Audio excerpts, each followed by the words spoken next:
네, 마가복음 5장 21절부터 24절까지 보시고 그 다음에 35절로 넘어가서 43절까지 바로 이어서 보겠습니다. 함께 읽겠습니다. 예수께서 배를 타시고 다시 맞은편으로 건너가시니 큰 무리가 그에게로 모이거늘 이에 바닷가에 계시더니 해당장 중에 하나인 야이로라 하는 이가 와서 예수를 보고 발 아래 엎드리어 간곡히 구하여 이르되 내 어린 딸이 죽게 되었사오니 오셔서 그의 손을 얹으사 그로 구원을 받아 살게 하소서 하거늘 이에 그와 함께 가실새 큰 무리가 따라가며 에워싸 밀더라. 아직 예수께서 말씀하실 때에 해당장의 집에서 사람들이 와서 해당장에게 이르되 당신의 딸이 죽었나이다. 어찌하여 선생을 더 괴롭게 하나이까? 예수께서 그 하는 말을 곁에서 들으시고 회장장에게 이르시되 두려워하지 말고 믿기만 하라 하시고 베드로와 야고보의 형제 요한 외에 아무도 따라옴을 허락하지 아니하시고 회당장의 집에 함께 가사 떠드는 것과 사람들이 울며 심히 통곡함을 보시고 들어가서 그들에게 이르시되 너희가 어찌하여 떠들며 우느냐? 이 아이가 죽은 것이 아니라 잔다 하시니 그들이 비웃더라. 예수께서 그들을 다 내보내신 후에 아이의 부모와 또 자기와 함께한 자들을 데리시고 아이 있는 곳으로 들어가사 그 아이의 손을 잡고 이르시되 달리다고 하시니 번역하면 곧 내가 내게 말하노니 소녀야 일어나라 하심이라. 소녀가 곧 일어나서 걸으니 나이가 12살이라. 사람들이 곧 크게 놀라거늘 예수께서 이 일을 아무도 알게 하지 못하게 하라고 그들을 많이 경계하시고 이에 소녀에게 떡을 먹을 것을 주라 하시니라. 아멘. 예, 오늘 함께 나눌 하나님 말씀 제목은 가장 큰 사랑의 방법입니다.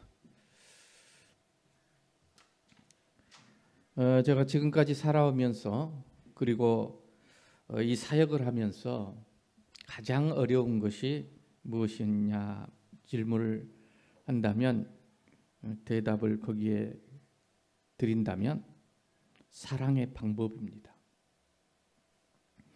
사랑하지만 또 사랑하고 싶지만 그런 마음이 있지만 그 사랑을 어떻게 나타낼 것인가가 가장 어려웠습니다.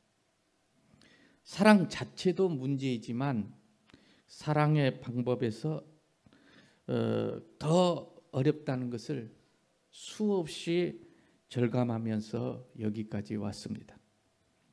이제 정리해 보면 사랑의 방법은 두 가지였습니다. 하나는 내가 직접 사랑하는 방법입니다.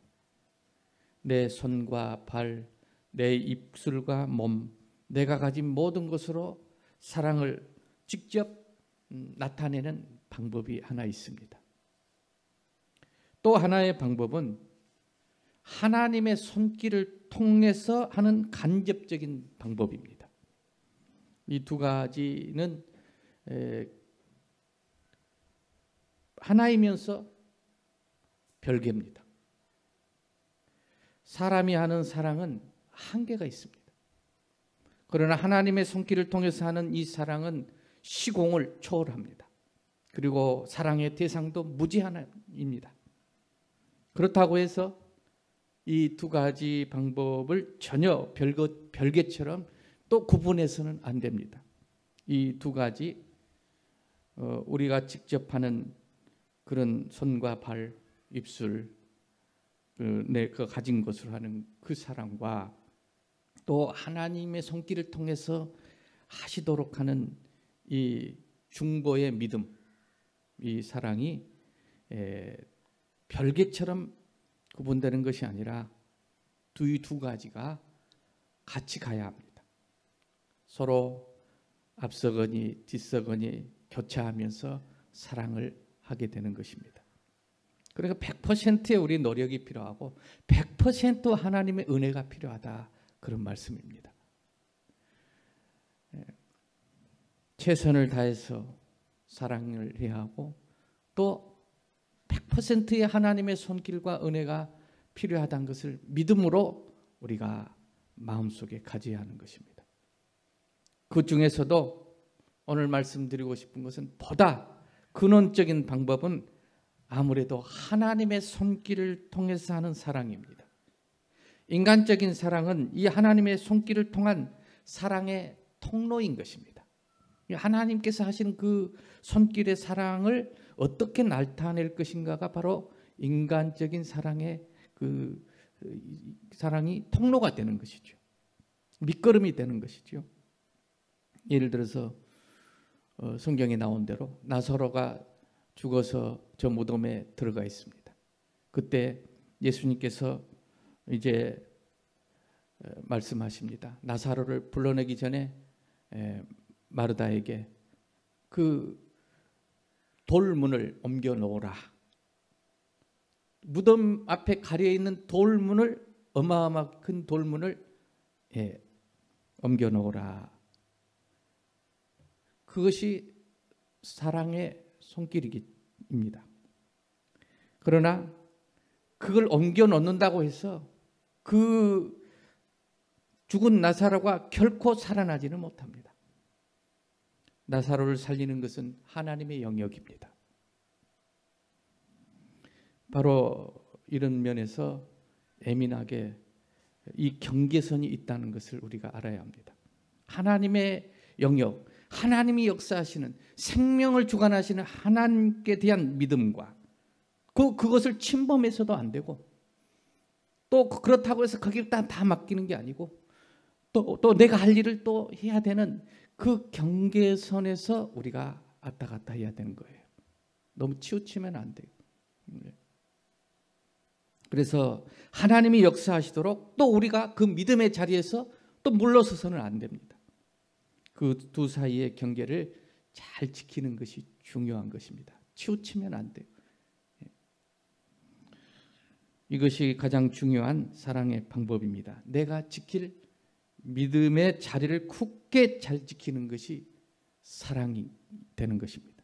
왜냐하면 내가 이 믿음의 자리를 지킴으로써 하나님께서 내가 사랑하는 자들에게 역사하시기 때문이고, 그것이 바로 이 축복의 사랑의 통로가 되기 때문인 줄로 믿으시기를 바랍니다. 그래서 예수님께서도 저희가 믿지 않음을 인하여 거기서 많은 능력을 행치 아니하시더라 그랬습니다. 너희가 가만히 있어 내가 하나님 됨을 너희는 알지어다라고 또 말씀했습니다. 너희는 여호와로 기억하게 하시는 자들아, 너희는 쉬지 말며 또 그로 여호와로 쉬지 못하게 하라. 이런 말씀이 그런 말씀을 대변해 주고 있습니다. 저는 개인적으로 경험으로 살펴보면 지금까지의 삶이란 바로 이런 사랑의 씨름이었던 것입니다. 때로는 10년, 20년 넘게 포기할 수 없는 사람을 위해서 믿음의 자리, 중보의 자리를 힘써 지켜온 것이고, 그러나 이 믿음의 자리를 잘 지키는 것이 쉬운 일이 아닙니다. 어려운 일입니다. 때로는 그 믿음의 자리를 하나님이 역사하시도록 지키다가도, 중보하다가도 또 포기하고 싶고, 또 내 손길이, 내 의지가 나가려고 할 때가 참 많았습니다. 그래서 자주 실망하고 또 포기하고 또 때로는 화가 나기도 하고 정죄하기도 했던 것입니다. 그때마다 또 인자하신 우리 하나님 아버지께서 또 다시 나를 세워주셨던 것입니다. 그런 의미에서 오늘 가장 큰 사랑의 방법은 바로 믿음이다. 그 믿음에 대해서 오늘 두 가지로 나누려고 합니다. 하나는, 이 믿음은 두 종류가 있어요. 가장 큰 사랑의 방법, 이 믿음은 두 가지가 있는데, 하나는 내 자신을 위해서 갖는 믿음이에요. 나를 위해서 갖는 믿음, 나를 사랑하는 믿음. 어떤 차려놓은 밥상이 있어요. 거기에서 내가 떠먹는 것처럼 내 문제를 해결하기 위해서 믿음을 가지고 하나님 앞에 나아가는 그 믿음이 하나 있어요. 또 하나의 믿음은 다른 사람을 위해서 내가 갖는 믿음입니다. 그 사람은 믿음을 가질 수도 없고 전혀 믿음이 없기도 합니다.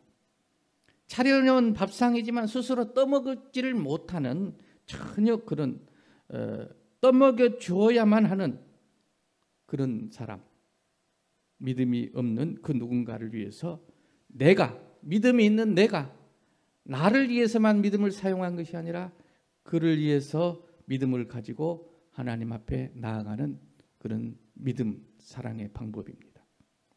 이 믿음을 중보의 믿음이라고 말합니다. 이 두 가지 믿음이 내가 할 수 있는 가장 큰 사랑의 방법이라는 것을 먼저 말씀을 드리고, 첫 번째로 그럼 내 자신을 사랑하는 방법. 그러니까 내가 믿음을 굳게 가짐으로 인해서, 내가 하나님의 은혜 아래서 삶으로 인해서 그 하나님의 은혜 아래서 아름답게 또 깨끗하게 그리고 힘있게 기뻐하며 감사하며 살아가는 것, 그 자체가 바로 나와 같이 사는 사람들에게 큰 기쁨이 되고 축복이 되는 것이니까, 그런 점에서 내 믿음을 지키는 것은 가장 큰 사랑의 방법인 줄로 믿으시기를 바랍니다. 몸도 그래요. 그리고 이 몸도 관리를 우리 부모님들 잘 하십시오. 이 몸을 관리를 잘해서 건강하게 오래 사시는 게 자녀를 사랑하는 방법 중에 최고의 방법이에요. 저도 그래서 몸 관리를 잘합니다. 왜? 우리 자녀들을 사랑하기 때문에. 내가 건강해야 그것이 자녀를 사랑하는 방법이에요. 저희 부모님이 저를 사랑한다고 너무 몸을 관리를 못해가지고 8년을 누워 계시니까 정말 죽겠더라고요. 정말 힘들어. 여러 가지로 힘들고 어렵더라고요. 그런 걸 볼 때 저는 그래서 저 자신을 철저하게 관리하려고 합니다. 왜냐하면 그것이 나를 사랑하는 방법인 것 같지만 또 동시에 자녀들을 사랑하는 가장 좋은 방법이다.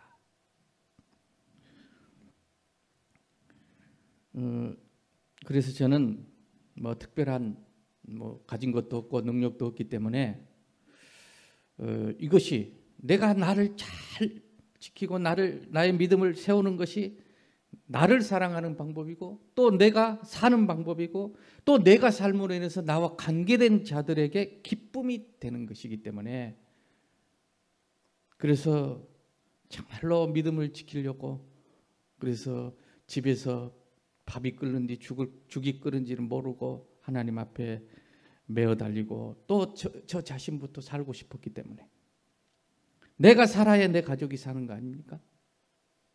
그래서 죽자 사자 하나님 앞에 믿음을 달라고 기도하고 또 매달렸던 것입니다.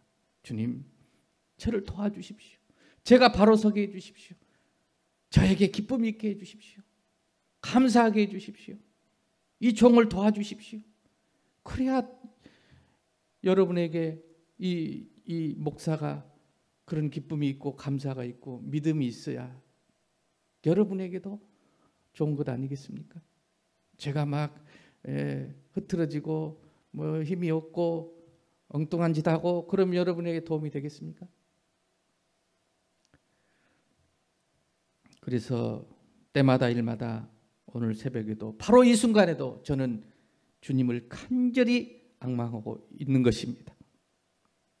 사는 날 동안에 그 어떤 어려움이 닥칠 때에도 다 매달렸습니다. 인자하신 우리 하나님께서 그때마다 저를 돌아봐 주셨고 긍휼을 베풀어 주셔서 그나마 여기까지 오게 된 것입니다. 또 그런데 그러다가도 또 이 연약해가지고 어떤 일로 또 믿음의 강도가 약해지면 저는 아무것도 될 수가 없었습니다. 때로는 숨쉬기조차 어려울 정도입니다. 왜냐하면 하나님께서 은혜를 걷어가시니까 이거 뭐 마음에 평안이 없어요. 힘도 없어요. 그래서 숨을 제대로 쉬게 그러면 되겠습니까? 너무 사는 것이 힘든 것입니다. 그로 인해서 고스란히 누구에게 이것이 돌아갑니까? 가족에게, 그리고 나와 관계된 성도들에게. 저의 그 모습이 다 영향을 미치고 돌아가게 되는 것입니다. 다른 방법으로 그래서 힘쓰고 애쓰지만 어떻게 하면 이것을 회복하고 도와줄까? 관계를 개선할까? 애써보지만 용을 써도 안 돼요. 더 부작용만 납니다. 그래서 또다시 방법은 하나님 앞에 엎드리는 것밖에 없구나. 그러고 내 자신이 이 연약함과 어리석음을, 사랑이 없음을 대해서 애통해하면서 하나님을 향하여 방망하고 부르짖을 때 참 좋으신 우리 하나님께서는 그때마다 돌아보시고 회복시켜 주셨고 다시 세워주셨고 관계를 회복시켜 주신 줄로 믿습니다. 이것이 이 부족한 가진 것 없는 제가 사는 유일한 방법이요, 사랑하는 유일한 방법이었던 것입니다. 지금도 확신하고 있습니다. 내가 하나님을 얼마만큼 바라보고 간절한가. 그리고 내 아버지 되신 그 하나님을 향한 이 믿음만이 내가 사는 길이고, 그리고 내가 할 수 있는 가장 큰 사랑의 방법에 대해서 확신하고 있습니다. 여러분, 제가 여러분에게 대단히 해줄 것은 없습니다. 가진 것은 없습니다. 대단한 능력도 없습니다. 그러나 제가 하나님 앞에서 믿음으로 깨끗하게 그리고 바로 서는 것이 여러분에게 더 큰 위로가 되는 줄로 믿으시기를 바랍니다. 그리고 실망하지 마십시오. 나는 사랑할 만한 그런 능력도 가진 것도 재주도 없다. 그렇게 실망하지 마십시오. 심지어는 나는 학벌도 없고 또 가진 것도 없어서 누구를 사랑할 수 있겠는가? 그런 자신의 쓸쓸함을 보고 실망하지 마십시오. 이 모든 것이 없어도 믿음은 가질 수 있잖아요. 하나님은 앙망할 수 있잖아요. 오히려 더 그런 분일수록 하나님께 나아가서 하나님을 앙망하셔야 합니다. 그러면 반드시 행복해집니다. 사랑할 수 있습니다. 때가 되면 나 여호와가 반드시 이루리라 말씀하셨습니다. 또 하나의 방법, 두 번째는 내가 나를 세움으로써, 첫 번째는 나를 믿음으로 세움으로 인해서 다른 사람, 내가 사랑하는 사람이 있기 마련이죠. 내가 그 사랑하는 사람을 위해서 내가 이제 갖는 믿음이에요. 곧 나와 관계된 사람들을 사랑하는 방법이 많이 있습니다. 지금도 서점에나 또 인터넷이나 이를 보면 그 많은 이 사랑하는 방법에 관한 책이 많이 산더미 같이 있습니다. 저도 읽어봤습니다. 그 중에 가장 나와 관계된 사람을 사랑하는 방법은 그렇게 나와 있어요. 종합해 보니까 여러 방법들이 있지만 내가 화평한 모습을 갖는 것입니다. 그래서 잠언서에도 그런 말씀이 있어요. 왕의 얼굴의 희색이 아침 이슬 같다 그랬어요. 아침 이슬 같이 이 왕의 얼굴이 희색이 돌면 그것이 바로 그래야 함께 사는 사람이 좋다라는 겁니다. 네. 자주 웃고 평안해 보이는 것 사랑입니다. 그러나 우리의 삶이라는 게 그렇게 쉽지 않아요. 자주 웃을 수도 없고 평안해 보이기가 쉬운 게 아닙니다. 그래서 또 문제가 또 자주 웃고 평안해 보인 척 한다고 해서 또 문제가 다 해결이 되는 것도 아니에요. 우리 삶 가운데 이 얼마나 심각한 이 처절한 그런 문제들이 있기 마련인데, 그러면 도대체 어떻게 그러면 사랑할까요? 오늘 본문에 잘 나타나 있습니다. 가버나움에 사는 회당장이라고 하는 야이로라는 사람이 있습니다. 이 사람은 대단한 사람입니다. 회당장이에요. 회당장은 랍비 위에 있습니다. 이스라엘은 랍비를 최고로 치는데 그 위에 있는 분이 회당장이에요.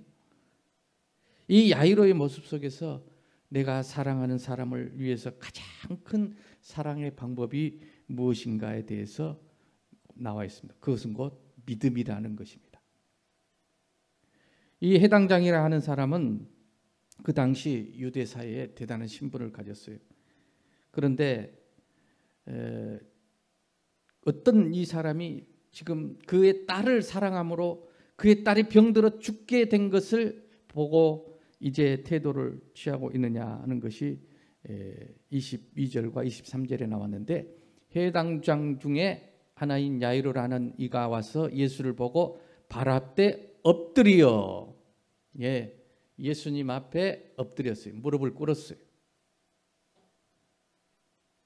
예수님은 젊습니다. 그리고 회당장은 나이도 많습니다. 그리고 그 당시에 예수님보다 훨씬 회당장이 높은 위치에 있습니다.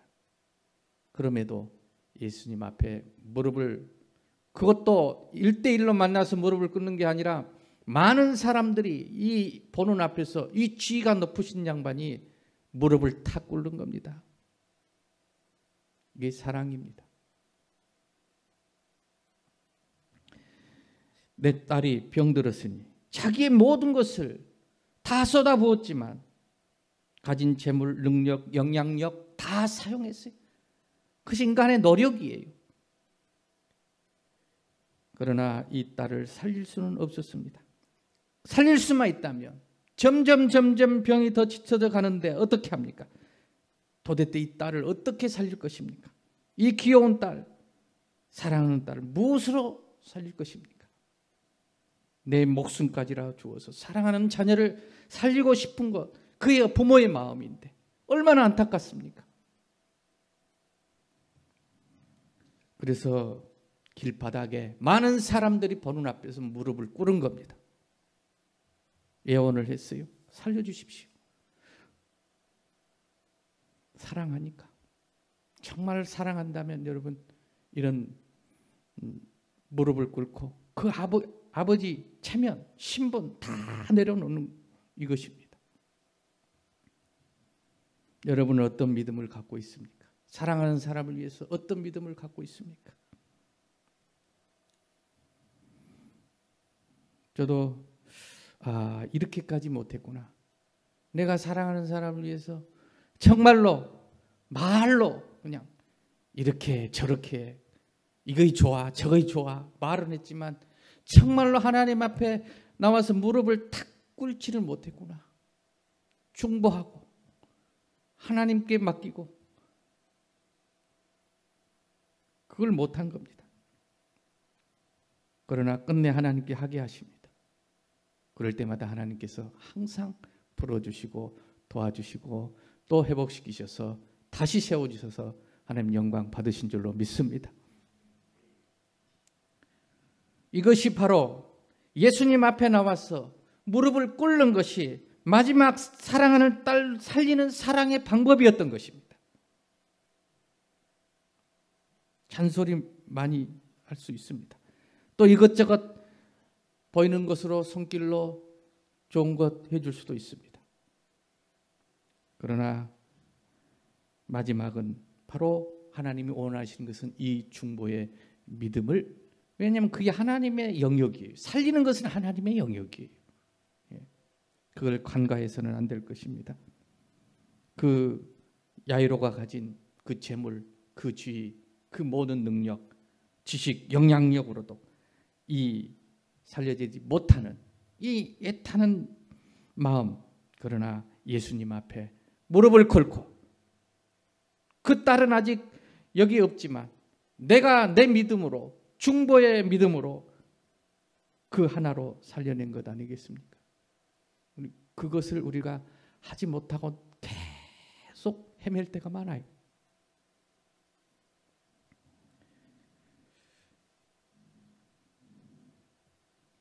이 중보의 믿음이 성경에 보니까 그러고 보니까 너무 많이 나오는 거예요.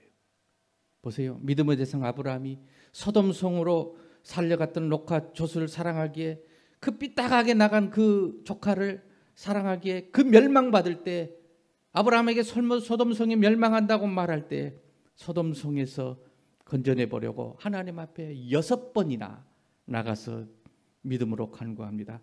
그리고 하나님께서 아브라함을 생각하사 롯을 그 엎어버리시는 그 소돔 땅에서 건져내 주셨다고 했습니다. 그 롯이 나올 수 있겠어요? 그 속에서 재미나게 사는데 어떻게 나올 수 있겠습니까? 나올 수가 없어요. 그러나 아브라함의 믿음으로 롯은 유황불에서 건져내 주신 것입니다. 이것이 아브라함의 사랑의 방법, 중보의 믿음이었던 것입니다. 요셉 한 사람의 믿음이 사랑하는 모든 가족을 살리고 이스라엘 민족을 살리게 됩니다.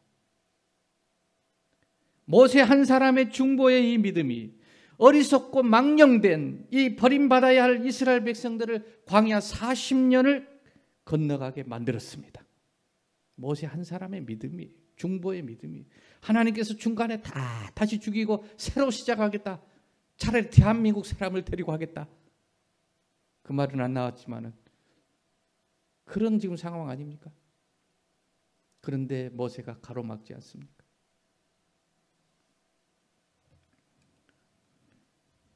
모세 한 사람의 믿음이 그런 것입니다.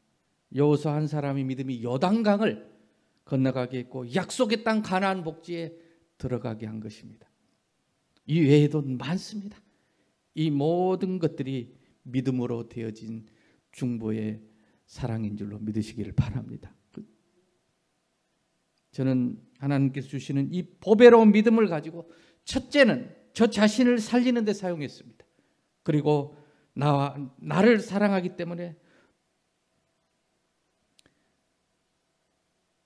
내가 아니면 나를 누가 사랑해 주겠어요? 진정으로 나를 누가 사랑해 줘요? 사랑해 주고 싶지만 타임이 없고 어렵고 방법도 잘 모르겠고 누가 나를 소중히 여기겠습니까? 내가 해야죠. 그래서 나를 소중히 여기는 나를 사랑하는 그 방법이 믿음이었어요. 그 믿음을 저에게 사용했던 것입니다. 그래서 그 믿음을 가지고 하나님 앞에 나아간 것입니다. 또 하나는 이 믿음을 가지고 중보했습니다. 중보의 믿음으로 사용해서 맨 먼저 우리 모든 부모 형제들을 다 중보했고 그리고 또 사랑하는 성도들을 중보하고 그래서 오늘 본문 말씀이 저에게는 특별히 위로가 되는 말씀. 예수님께서 지금 집으로 고치러 가는 중에 집에서 소식이 왔어요.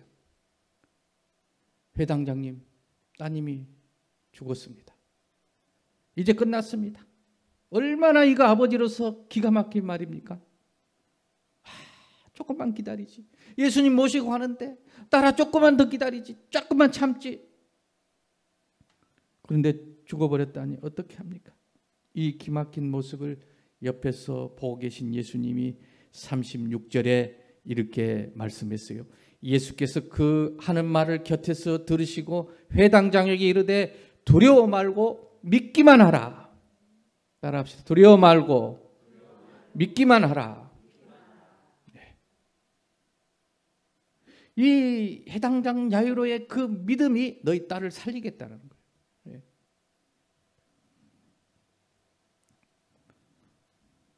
저도 이 말씀 얼마나 붙잡았는지 모릅니다. 오늘 사람들 눈을 보기에는 틀렸어. 그 사람 틀렸어. 목사님 그 사람 틀렸어요. 그런 말을 많이 들었습니다.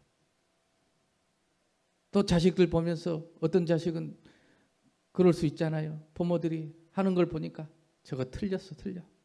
안 될 것 같아. 네? 하는 꼴이 이런 낙심도 되고 실망도 하고 또 그 말도 했을 것입니다. 현실입니다. 지금 이 야이로에게 그 말이 들려온 거예요. 끝났다라는 거예요. 안 된다는 거예요. 그러나 예수님 오늘 우리에게 말씀합니다. 두려워 말고 믿기만 하라. 그리고 주님이 그 믿고 가는 그 야이로를 기뻐하셨습니다. 그래서 하나님 예수님께서는 우리의 믿음도 기뻐하시지만 이렇게 특별히 이 중보의 믿음을 굉장히 주님은 기뻐하시는 줄로 믿습니다. 예.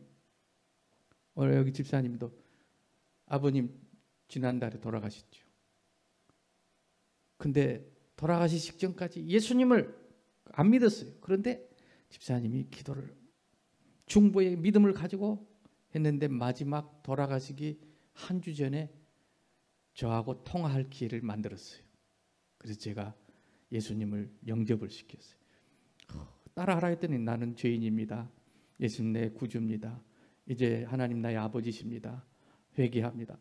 그 전화상으로 하는데 의식도 없었던 분이 그때 마침 의식이 돌아와서 다 따라 사시고 정말 얼마 그 뒤로 마음이 얼마나 얼굴이 평안해지시고 그리고 뭐 며칠 안 돼서 천국으로 돌아가셨어요. 그래서 제가 전화해 대고 아버님 이제 하나님의 아들입니다. 절대 이 고백은 변하지 않습니다. 굳게 이 믿음을 붙잡으십시오. 그래요. 그 중보의 믿음으로 돌아가시기 직전에 예수님을 영접한 거예요. 남의 일이다고 아멘도 안 하시네. 할렐루야. 그런 경우가 한두 번이 아니에요. 그런데 어떤 분은 또 죽어도 안 해요. 죽었으면 죽었지 내가 안 하겠다. 예. 오늘 얼마나 이 중보의 삶이 어려운지 모릅니다. 저도 25년간 중보한 일도 있어요. 하나님이 그렇게 안 들어주시더라고요. 예. 그래서 중간에 포기할까도 많이 생각했어요. 이왕이면 지났으니까 이제 끝났으니까 하는 얘기지만 좀 빨리 지나고 나니까 좀 빨리 좀 들어줬으면 얼마나 어차피 들어줄걸. 25년을 끌고 고생하게 만들고 왜 그랬을까 몰랐는데 이제 알았어요. 뭐냐면 이것이 비밀이에요. 그때는 몰랐는데 이 중보하는 마음 25년간 사랑하는 마음으로 그 믿음을 가지고 품고 지내는 그 믿음의 고통이에요. 고통. 그게 고통이에요. 그게 진짜 중보입니다. 그래서 중보라고 하는 것이 단순한 그냥 기도가 아니에요. 대한민국을 위해서 기도하자. 혁신도시 모든 사람들을 위해서 기도하자. 그럴 수 있어요. 그러나 그거는 진짜 그것도 중보는 중보지만 이건 진정한 중보는 아니에요. 왜냐하면 아무 고통이 없어요. 그냥 기도하는 것이지. 예. 그러나 구체적으로 나와 관계된 사람, 같이 함께 사는 사람, 형제, 그들을 품고 기도하는 동안에는 여러분 날마다 고통이 있습니다. 25년 고통이 있습니다. 그것이 진짜 중보예요. 그래서 중보의 믿음은 그래서 고통이 따라요. 왜? 변하지 않고 그 사람의 어떤 모습 때문에 괴로운 거죠. 견딜 수가 없어요. 그런 사람과 함께 산다는 것 정말 어려운 일이죠. 그래서 중보는 기막힌 이런 고통이 있는 것입니다. 막연히 하는 그런 이 나라 민족을 위해서 기도한다. 고통 없어요. 그냥 기도하고 끝나요. 25년 고통스러운 기다림, 그 고통은 바로 왜 그렇게 하셨는가? 하나님께서 나를 만드시는 은총의 기간이었어요. 할렐루야. 하나님의 은총의 손길이었다는 것을 이제야 알게 된 것입니다. 여러분, 지금도 여러분은 기다리고 계실 것입니다. 그 기다리는 하루하루 시간이 너무 고통스러울 수도 있습니다. 그러나 그 기다림은 여러분을 만드시는 은혜의 손길이라는 사실을 기억하시기를 바랍니다.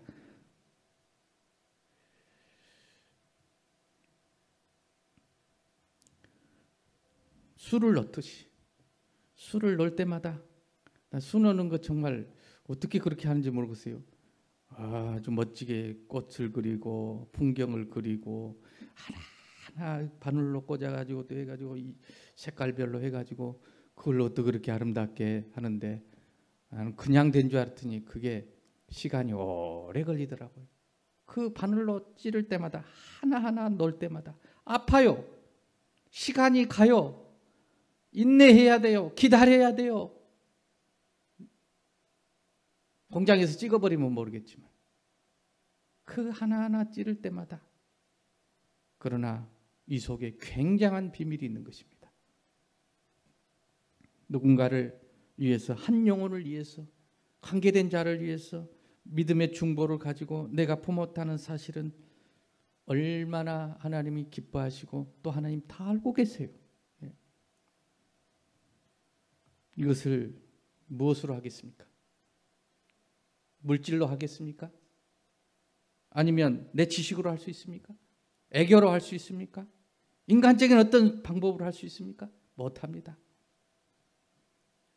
그것이 사람을 어떻게 변화시킬 수 있겠습니까? 오직 생명의 주인이신, 우리를 위해 십자가에 죽으신 예수님만이, 예수님 앞에 믿음으로 나아갈 때만이 나사로야 나오라, 달리다 금 소녀야 일어나라 하는 것처럼 주님이 살리실 줄로 믿습니다. 그러므로 이 믿음의 중보보다, 믿음보다 더 큰 사랑의 방법은 없다. 오늘 두 가지를 기억하시길 바랍니다. 사랑하는 성도 여러분, 하나님께서 여러분에게 이 보배로운 믿음을 주셨으니까 먼저는 내 자신을 이 믿음 위에 세우시고 나를 사랑하시고 나를 소중히 여기시는 믿음으로, 나를 살리는 믿음으로 사용하시기를 바랍니다. 절대 포기하지 마십시오. 그리고 또 하나는 반드시 나를 살리듯이 나와 관계된 자들을 살리실 걸 믿고, 아프지만 품고, 그게 진짜 중보니까 그렇게 끝까지 믿음으로 품으면 괴로워도 품고 힘들어도 품고 마침내 여러분의 수고로 그 귀한 영혼이 구원을 받고 놀라운 기쁨과 열매를 맛보게 될 줄로 믿습니다.